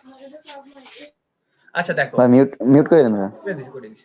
আচ্ছা দেখো, তো ডি ব্রগলি সাহেব বলেছে যে যে কোনো একটা বস্তু কণা বা পার্টিকেলের বা যে কোনো কিছুর, সেটা ওই ক্ষুদ্র, অনেক ক্ষুদ্রতম বস্তু হইতে পারে, ক্ষুদ্র থেকে ক্ষুদ্রতর বস্তু হইতে পারে, এবং অনেক বড় বস্তু হইতে পারে, পৃথিবীর সমান কোনো একটা বস্তু হইতে পারে। তো যেই বস্তুই হোক না কেন তার দুইটা নেচার আছে ভাইয়া। তার কি আছে? দুইটা নেচার আছে। কি কি নেচার ভাইয়া? তার হচ্ছে একটা তরঙ্গ ধর্ম আছে। দুইটা নেচার কি কি আছে বলতো ভাইয়া? একটা তরঙ্গের মতো ধর্ম আছে।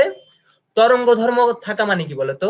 তরঙ্গ ধর্ম থাকা মানে হচ্ছে ওই বস্তুটার একটা নির্দিষ্ট কম্পাঙ্ক আছে, নির্দিষ্ট তরঙ্গ দৈর্ঘ্য আছে, এবং তার কি বলতো পার্টিকেল ধর্ম আছে, বা পার্টিকেল ধর্ম বলি আমি, ঠিক আছে, এটাকে পার্টিকেল ধর্মই বলি। পার্টিকেল ধর্ম মানে কি? আমাদের ওই আমাদের আর কি, আমাদের যে ধর্মগুলা ভর আছে, মেইনলি ভর আছে, হ্যাঁ ভর আছে, পার্টিকেল নেচার, তাহলে ভর আছে। তাহলে ভাইয়া এই মহাবিশ্বে যত কিছুই আছে, এই ক্ষুদ্রতম বস্তু বা বৃহত্তম বস্তু, তিনি এটা মেনলি একটা গবেষণাপত্রে প্রকাশ করছিলেন। তিনি মেনলি একটা গবেষণাপত্রে প্রকাশ করছিলেন। তো তিনি কি বলছেন যে যে কোনো একটা বস্তুর বা যে কোনো একটা পার্টিকেলের ডুয়েল নেচার আছে, দুইটা নেচার আছে। সে তরঙ্গের মতো বিহেভ করতে পারে এবং সে পার্টিকেলের মতো বিহেভ করতে পারে বা বস্তুর মতো বিহেভ করতে পারে। এখন তরঙ্গ ধর্ম থাকার অর্থ কি, বা তরঙ্গের মতো বিহেভিয়ার করার অর্থ কি বলতো? তার একটা নির্দিষ্ট তরঙ্গ দৈর্ঘ্য থাকবে এবং একটা নির্দিষ্ট কম্পাঙ্ক থাকবে। আর বস্তুর মতো যে বিহেভিয়ার করা বা বস্তুর ধর্ম থাকা, তার মানে কি বলতো? তার একটা নির্দিষ্ট ভর থাকবে, তার একটা কি বলতো নির্দিষ্ট ভর থাকবে। এখন এই জিনিসটা বোঝানোর জন্য তিনি সিলেক্ট করলেন আলোকে। তিনি কি করলেন? সিলেক্ট করলেন আলোকে। আমরা কি জানি বলতো? আলোকে যদি আমরা কণা হিসেবে কল্পনা করি, আলোর যে একক ওইটাকে বলা হয় ফোটন। আলোর একটা ক্ষুদ্রতম একককে আমরা বলি ফোটন, ঠিক আছে, ক্ষুদ্রতম একককে বলি হচ্ছে আমরা ফোটন। তো তিনি একটা ফোটনকে নিয়ে কল্পনা করলেন। ভাইয়া ফোটনের ওই যে আলোক কণা, ওইটার ভর যদি হয় হচ্ছে m, তাহলে তার শক্তি আইনস্টাইনের আপেক্ষিক তত্ত্ব অনুসারে কি হবে বলতো? E is equal to mc square. E is equal to কি? mc square. তিনি আবার ধরে নিলেন ভাই, আমরা কি জানি? আলো তরঙ্গের মতো বিহেভিয়ার করে না? আলো কি করে? তরঙ্গের মতো বিহেভিয়ার করে। আমরা কি জানি বলতো? আলোর বেগ কত? আলোর বেগ c is equal to 3 into 10 to the power 8 metre per second. এটা কিন্তু আমরা জানি। তোমাদের কি কঠিন লাগতেছে?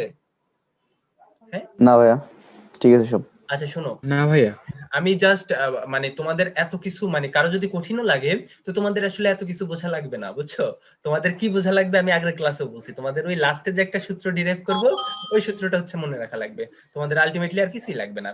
তো ভয় পেয়ে লাভ নাই, বুঝছো? তোমাদের আসলে ভয় পেয়ে লাভ নাই। তো আর এগুলো অনেক সহজ, অনেক সহজ, তোমরা জাস্ট একটু মিলাই নিবা।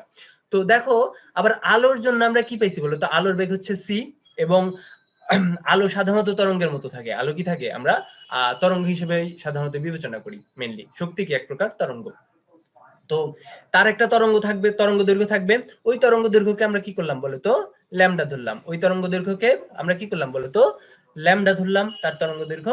এবং তার যে কম্পাঙ্ক সেটাকে আমরা কি ধরলাম বলতো? সেটাকে আমরা বললাম হচ্ছে নিউ। সেটাকে আমরা কি ধরলাম বলতো? নিউ। তাহলে আইনস্টাইনের আপেক্ষিক তত্ত্ব অনুসারে আমরা যদি ফোটনকে একটা পার্টিকেল চিন্তা করি বা কণা, বস্তু কণা চিন্তা করি, তাহলে তার শক্তি E is equal to কি হবে বলতো? mc square. আবার আমরা যদি এই যে ফোটনকে একটা তরঙ্গের মতো চিন্তা করি, আমরা কি করি? একটা ফোটনকে একটা তরঙ্গের মতো চিন্তা করি, তার শক্তি কি হবে? কেউ কি আমাকে বলতে পারবা? h nu। h nu, very good. তাহলে আমরা একই জিনিসকে দুইটা ভিন্ন জিনিস চিন্তা করতেছি ভাইয়া। প্রথমে আমরা ফোটনকে কি চিন্তা করতেছি? বা আলোর ক্ষুদ্রতম একক, ফোটন কি আলোর ক্ষুদ্রতম একক হিসেবে আমরা চিন্তা করতেছি।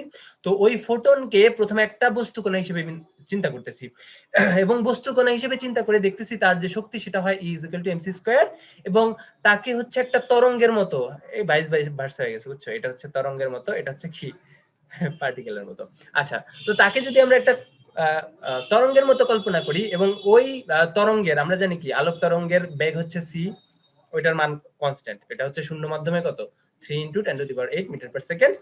তার যে তরঙ্গ দৈর্ঘ্য সেটাকে আমরা ধরে নিছি ভাই এবং পুরো ল্যামডা, এবং তার যে কম্পাঙ্ক সেটাকে আমরা ধরে নিছি নিউ, এবং ম্যাক্স প্ল্যাঙ্কের কোয়ান্টাম তত্ত্ব অনুসারে আমরা বলি যে এই তরঙ্গে বা ফোটনে সঞ্চিত শক্তি E এর মান কত বলতো h নিউ। দেখো তো আমরা একই জিনিসের দুই ভাবে শক্তি পাইতেছি না, একই জিনিসের কিন্তু দুই ভাবে শক্তি পাইতেছি, যে আসলে একটা শক্তি পাইতেছি কণা হিসেবে আর একটা শক্তি পাইতেছি কি তরঙ্গ হিসেবে, বাট আলটিমেটলি কি দুইটা একই জিনিসের শক্তি না, একই জিনিসের শক্তি, তাহলে আমরা দুইটাকে কি লিখতে পারি সমান লিখতে পারি। তো সে বলে দিছে যে আসলে তাহলে এই দুইটা কি হবে সমান হবে, তাহলে h new is equal to কি বলে তো mc square, h new is equal to কি mc স্কয়ার। এখন দেখো তো আমরা কি জানি বলতো v is equal two f lambda, v is equal two আমরা কি জানি বলতো f ল্যামডা, যেখানে v কি বেগ, f কি কম্পাঙ্ক, ল্যামডা কি বলতো তরঙ্গ দৈর্ঘ্য। এই যে ফোটনের জন্য বা আলোর জন্য এই যে v এর জায়গায় কি বসবে বলতো, v এর জায়গায় বসবে c, v এর জায়গায় কি বসবে c, f এর জায়গায় কি বসবে বলতো কম্পাঙ্ক, তার মানে কি নিউ, তার মানে হচ্ছে নিউ এবং এটা কি ল্যামডা, তাহলে c ইজ ইকুয়াল টু কি হবে বলতো new into lambda, c is equal to কি হবে বলতো নিউ ইনটু ল্যামডা। তাহলে এখান থেকে আমরা নিউ এর মান কি বলতে পারি বলতো, এখান থেকে আমরা নিউ এর মান বলতে পারি c বাই ল্যামডা, তাই না? নিউ এর মান আমরা কি বলতে পারি c বাই ল্যামডা। আসো আমরা নিউ এর জায়গায় c বাই ল্যামডা বসাই দিই, আসো আমরা কি বলতে পারি আমরা নিউ এর জায়গায় কি বসাই দিই c বাই ল্যামডা বসাই দিই, তাহলে h ইনটু কি হবে বলতো c বাই ল্যামডা হবে ইজ ইকুয়াল টু কি হবে বলতো mc স্কয়ার। ভাইয়া এই সাইডে একটা c আছে, ওই সাইডে একটা c স্কয়ার আছে, তাহলে c দিয়ে আমরা বাম পক্ষ এবং ডান পক্ষকে ভাগ করে দিতে পারি না? অবশ্যই কিন্তু ভাগ করে দিতে পারি। ভাগ করলে এই সাইডে কি থাকবে বলতো h বাই ল্যামডা, ওই সাইডে কি থাকবে বলতো mc, বা আমরা যদি ল্যামডাকে ওই সাইডে নিয়ে যাই তাহলে ল্যামডা ইজ ইকুয়াল টু কি থাকবে বলতো h বাই mc। তো এতটুকু পর্যন্ত কারো কোনো সমস্যা আছে ভাইয়া এবং আপুরা বলো তো, কারো কোনো সমস্যা আছে? একদম সিম্পল ক্যালকুলেশন জাস্ট। না ভাইয়া সমস্যা নেই। কঠিন লাগতেছে অনেক? না ভাইয়া এই শোনো, যতটুকু সহজ করা যায় ততটুকু সহজ করার চেষ্টা করতেছি, বুঝছো? তো তো কঠিন লাগার কিন্তু কোনো বিষয় না, আমরা জাস্ট একটা জিনিসকেই দুইটা হিসেবে কল্পনা করছি, এবং ডি ব্রগলি ওইটাই কল্পনা করতেন। সে হচ্ছে তার গবেষণাপত্রে কি লিখছে, প্রত্যেকটা জিনিসকে দুইটা ভিন্ন জিনিসে হচ্ছে প্রকাশ করা যায়, দুইটা ভিন্ন জিনিস হচ্ছে প্রকাশ করা যায়। একটা হচ্ছে ভাইয়া বস্তু কণা হিসেবে বা কণা হিসেবে, এবং আরেকটা কি বলতো তরঙ্গ হিসেবে। তো আমরা কি করছি বলতো আলোকে দুইটা জিনিস হিসেবে কল্পনা করছি, আলোকে ফার্স্টে কণা হিসেবে কল্পনা করছি এবং পরে কি করছি তরঙ্গ হিসেবে কল্পনা করছি। কণা হিসেবে কল্পনা করে আমরা শক্তি পাইছি হচ্ছে mc স্কয়ার, এবং তরঙ্গ দৈর্ঘ্য হিসেবে বা তরঙ্গ হিসেবে কল্পনা করে আমরা কি পেয়েছি শক্তি is equal to h nu. তাহলে দুইটা তো একই জিনিসের শক্তি, তাহলে দুইটা আমরা সমান লিখে দিছি। তো সমান লেখার পরে আমরা কি পেয়েছি বলতো lambda is equal to h by mc। বলতো এটা কার জন্য পাইছি আমরা, এটা আমরা কার জন্য পাইছি, এটা আমরা আলোর জন্য পাইছি, এটা আমরা কি পাইছি আলোর জন্য পাইছি। ভাইয়া এটা যদি আলোর জন্য হয়, আলোর জন্য সত্য হয়, এটা যে কোনো বস্তুর জন্য সত্য হবে না? অবশ্যই যে কোনো বস্তুর জন্য সত্য হবে।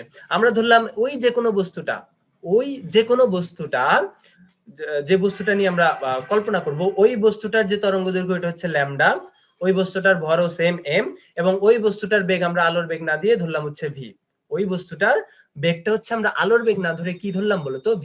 তাহলে আমরা এই সমীকরণ থেকে ওই বস্তুটার জন্য কি লিখতে পারি বলতো lambda is equal to h by mv। তো এটাই হচ্ছে আমাদের মহাবিজ্ঞানী ডি ব্রগলির সমীকরণ। এটাকে কি বলা হয় বলতো ডি ব্রগলির সমীকরণ বলা হয়, এটাই আমাদের ডি ব্রগলির সমীকরণ। এখন দেখো তো আমি কি বলছি, আমি বলছি হচ্ছে যারা তরঙ্গ তাদের কি থাকে তরঙ্গ দৈর্ঘ্য থাকে, কম্পাঙ্ক থাকে, এবং এইসব জিনিস থাকে, এবং যারা কণা তরঙ্গের কিন্তু ভর থাকে না, তরঙ্গের কিন্তু ভর থাকে না, এবং যারা কণা তাদের ভর থাকে, যারা কণা তাদের ভর থাকে। দেখো ভাইয়া এই যে আমরা ডি ব্রগলির সমীকরণটা পাইছি, ডি ব্রগলির সমীকরণ যেটা পাইছি, এখানে ভাইয়া দেখো তরঙ্গের ধর্ম ল্যামডা বা তরঙ্গ দৈর্ঘ্য আছে, এবং কোন বস্তু কণার ধর্ম যেটা সেটা হচ্ছে ভর, ওইটাও আছে। যেহেতু হচ্ছে দুইটা জিনিসই হচ্ছে একসাথে আছে, তাহলে আমরা বলতে পারি এই সমীকরণটা আসলে কি নির্দেশ করে, কোন একটা কণার ডুয়েল নেচারকে নির্দেশ করে। ভাইয়া এটা যদি যে কোনো বস্তু কণার জন্য সত্য হয় তাহলে ইলেকট্রনের জন্য সত্য হবে না? অবশ্যই ভাইয়া ইলেকট্রনের জন্য সত্য হবে। আসলে আমরা এই যে ডি ব্রগলির সমীকরণটা পাইছি, এটা দিয়ে হচ্ছে একটা ম্যাথ করে ফেলি, এটা দিয়ে হচ্ছে একটা ম্যাথ করে ফেলি। এখন ম্যাথ করার আগে বলো আমরা কাকে মুরগি বানাবো? আমরা ধরো আশফাককে মুরগি বানাই, কেমন? ধরো আশফাক, আমাদের আশফাক ভাইয়া, আশফাক এর ভর, ঠিক আছে, এর ভর হচ্ছে ধরো কত ধরবা বলো তো, ধরো হচ্ছে 90 কেজি। আশফাক, এই তোমার ভর কত? 90 কেজি। আশফাক, ভাই 100 ধরেন। 100, হ্যাঁ 100 ধরি। 100 ধরবো? 45 কেজি ধরলাম। আশফাকের ভর হচ্ছে 45 কেজি এবং সে হচ্ছে 4.5 মিটার পার সেকেন্ড বেগে স্কুলে যাচ্ছে। 4.5 মিটার পার সেকেন্ড বেগে কি কোথায় যাচ্ছে? বেগে কোথাও যাচ্ছে, স্কুলে যাচ্ছে, স্কুলে যাচ্ছে। তো তোমাদের কোশ্চেন করা হইলো আশফাকের তরঙ্গ দৈর্ঘ্য কত, আশফাকের তরঙ্গ দৈর্ঘ্য কত। এবং দেখবা যে আসলে আমাদের যে তরঙ্গ দৈর্ঘ্য আছে এটা কেন আমরা বুঝতে পারি না, ওইটা একটু পরেই দেখবা। তো তোমরা বের করবে হচ্ছে আশফাকের তরঙ্গ দৈর্ঘ্য কত, আশফাকের তরঙ্গ দৈর্ঘ্য কত, তরঙ্গ দৈর্ঘ্য কত কত। তাহলে আসো আমরা বের করি। তো আমরা কি জানি বলে তো, আমরা ডি ব্রগলি সমীকরণ থেকে জানি আশফাকের তরঙ্গ দৈর্ঘ্য যদি হয় lambda, lambda is equal to H by কি বলতো এম ভি। এখন দেখো তো আমরা ল্যামডা এর মান বের করব, ল্যামডা রেখে দিলাম। এইচ এর মান আমরা কি জানি, এইচ এর মান এসআই এককে 6.626 ইনটু tan ইনভার্স কত বলে তো 34, tan ইনভার্স 34 জুল সেকেন্ড। একক লেখা লাগবে না, যেহেতু আমরা সবগুলো এসআই এককে লিখবো তাহলে এসআই লেখা লাগবে না। ঠিক আছে, তাহলে আশফাকের ভর কত কেজি বলতো 45 কেজি এবং তার বেগ কত 4.5। কেউ কি আমাকে হিসাব করে বলতে পারবা তার তরঙ্গ দৈর্ঘ্য কত মিটার হয়? অর্থী 3.27 into 10 inverse 36. 3.27 into 10 inverse 36 metre হয়। ভাই এটা অনেক বড় না? তরঙ্গ দৈর্ঘ্যটা অনেক বড় না? না ভাইয়া, না ভাই অনেক ছোট। বিশাল বড় ভাইয়া। আচ্ছা, এই রেঞ্জের জিনিস ভাইয়া, এটা ইলেকট্রনের চেয়েও ছোট। এটা কি একটা ইলেকট্রন? ইলেকট্রন আমরা দেখতে পারি, ইলেকট্রন কিন্তু আমরা ইলেকট্রন মাইক্রোস্কোপ দিয়েও দেখতে পারি না। তো এটা তার চেয়েও ছোট। এটা কি তার চেয়েও ছোট ভাইয়া? তাইলে এই ধরনের তরঙ্গ দৈর্ঘ্য কি আমরা বুঝতে পারবো? আমরা কিন্তু বুঝতে পারবো না। এজন্য আমাদের যে তরঙ্গ দৈর্ঘ্য আছে বা আমরা বড় পার্টিকেল আমাদেরও যে তরঙ্গ দৈর্ঘ্য থাকতে পারে, এই জিনিসটা আসলে আমরা বিশ্বাস করতে পারি না। বাট আমাদের তরঙ্গ দৈর্ঘ্য আছে এবং তরঙ্গ দৈর্ঘ্যের মানটা কি বলতো এরকম ছোট। ঠিক আছে, তরঙ্গ দৈর্ঘ্যের মানটা এত ছোট, এজন্য হচ্ছে আমরা বুঝতে পারি না। কেমন? আচ্ছা, এই এতটুকু পর্যন্ত কার সমস্যা নেই তো না? এই ছেলে মেয়েরা, না ভাই সমস্যা নেই। আচ্ছা দেখি আজকে কে কে। তাহসিন হাসান নতুন আসছে, উম্মা হাবিবা তো করে ক্লাস, তারপরে আর নতুন আসছে কে? অনলাইন স্টুডেন্ট, তোমার নাম কি ভাইয়া? ইয়াসমিন তো করে ক্লাস। অনলাইন স্টুডেন্ট, তোমার নাম কি ভাইয়া? এই অনলাইন স্টুডেন্ট, হ্যালো। স্যার জয়। আচ্ছা আচ্ছা ঠিক আছে। আচ্ছা ঠিক আছে, জয়, ওর নাম হচ্ছে জয়।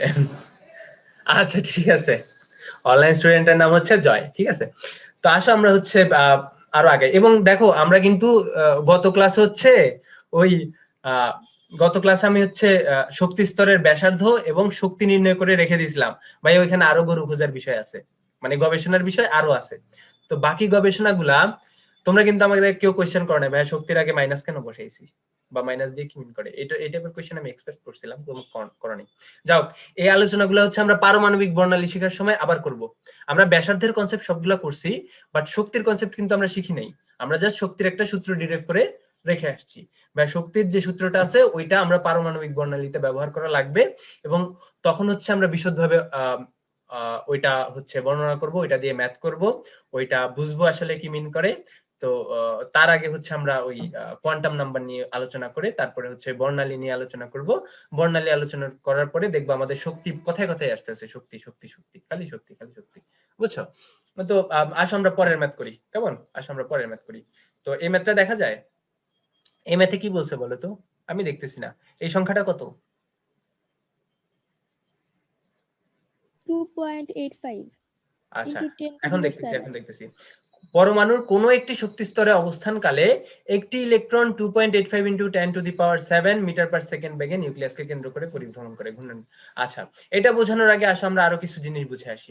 এখন দেখো, তাহলে আমরা এতক্ষণ পর্যন্ত দেখো, তো ডি ব্রগলির সমীকরণ থেকে আমরা কি বুঝতে পারছি বলে তো, যে কোনো কণা তার দুইটা নেচার থাকতে পারে। একটা হচ্ছে সে কণার মতো বিহেভিয়ার করতে পারে, তার মানে কি তার একটা ভর থাকবে নির্দিষ্ট, এবং আরেকটা কি ভাইয়া বলে তো, সে হচ্ছে তরঙ্গের মতো আলোচনা করবে, মানে তরঙ্গের মতো বিহেভিয়ার করবে, বা সে হচ্ছে কি করবে বলতো, এটারে শুদ্ধ বাংলায় কি বলে, কি করবে, বিহেভিয়ারের বাংলা কি, আচরণ করবে নাকি? আচরণ করবে। তাহলে দেখো তো, এতদিন পর্যন্ত আমরা ইলেকট্রনকে কি কল্পনা করছি বলতো, এটা যদি হয় নিউক্লিয়াস, তাহলে আমরা দেখছি হচ্ছে এই যে বাইরে একটা কক্ষপথ থাকবে, এখানে একটা ইলেকট্রন কি থাকবে, বড় একটা কণা, এই কণা কি করবে, ঘুরতে থাকবে। এটা না আমরা এতদিন দেখছি, এতদিন কিন্তু আমরা এটাই কল্পনা করছি যে ভাই মাঝখানে হচ্ছে একটা নিউক্লিয়াস থাকবে, নিউক্লিয়াসকে কেন্দ্র করে একটা কণা, বিশাল আকৃতির একটা কণা গ্রহের মতো, সে হচ্ছে ঘুরতে থাকবে। তো এই জিনিসটা হচ্ছে আমরা এতদিন দেখছি। ভাইয়া না, সে মেইনলি এভাবে না থেকে অন্যভাবেও থাকতে পারে, এটাকে আমরা তরঙ্গ হিসেবে বিবেচনা করতে পারি। সে আসলে এই যে কণা হিসেবে চারপাশে ঘুরতে পারবে, এরকম না চিন্তা করে আমরা এটাও চিন্তা করতে পারি যে ভাইয়া সে তরঙ্গ হিসেবে, এই যে সে হচ্ছে তরঙ্গ, সে হচ্ছে তরঙ্গ আকারে এভাবে ঘুরতেছে। কেমন, সে হচ্ছে কি করতেছে বলতো, তরঙ্গ আকারে এভাবে ঘুরতেছে। তাহলে ইলেকট্রন যে শুধুমাত্র এই যে কণা হিসেবে ঘুরে, এবং তার যে তরঙ্গের নেচারটা, এটাই বেশি কি কার্যকরী, তার যে তরঙ্গের নেচারটা বা এই যে তরঙ্গের বিহেভিয়ারটা, এটা দিয়ে হচ্ছে আমরা বাকি জিনিসপত্র ব্যাখ্যা করতে পারি, কণা দিয়ে আমরা সবকিছু ব্যাখ্যা করতে পারি না।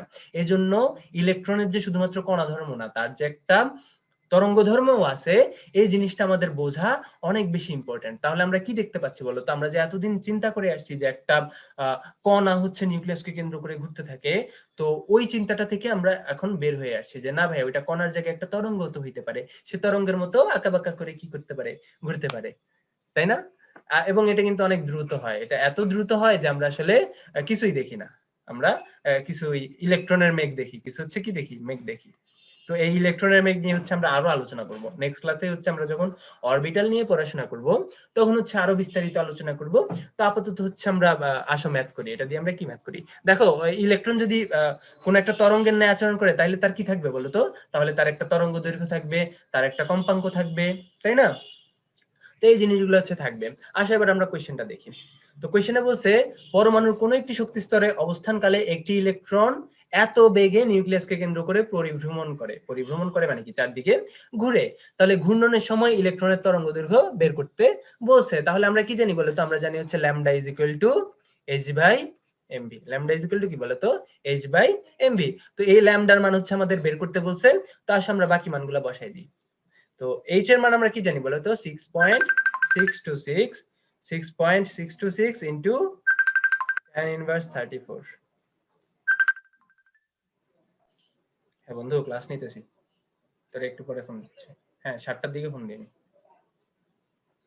7টার দিকে ফোন দিচ্ছি। আচ্ছা,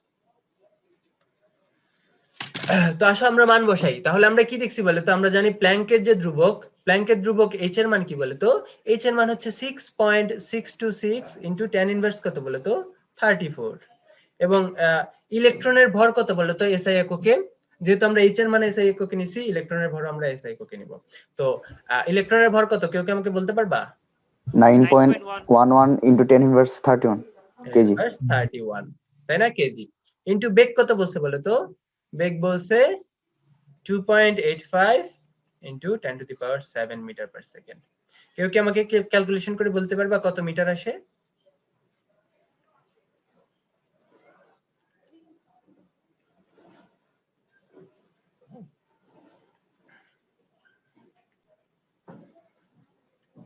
এই বলতে পারবা?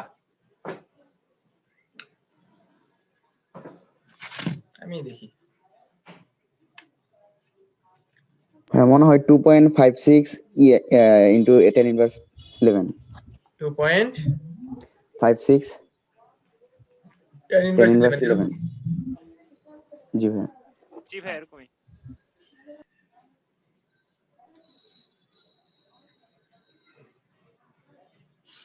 ঠিক আছে,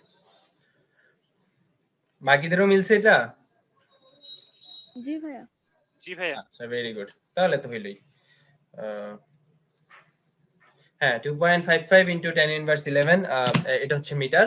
এটা হচ্ছে কি ভাইয়া, এত মিটার, তাই না? এটা কিন্তু ওই আগেরটার মতো এত ছোট হয় নাই।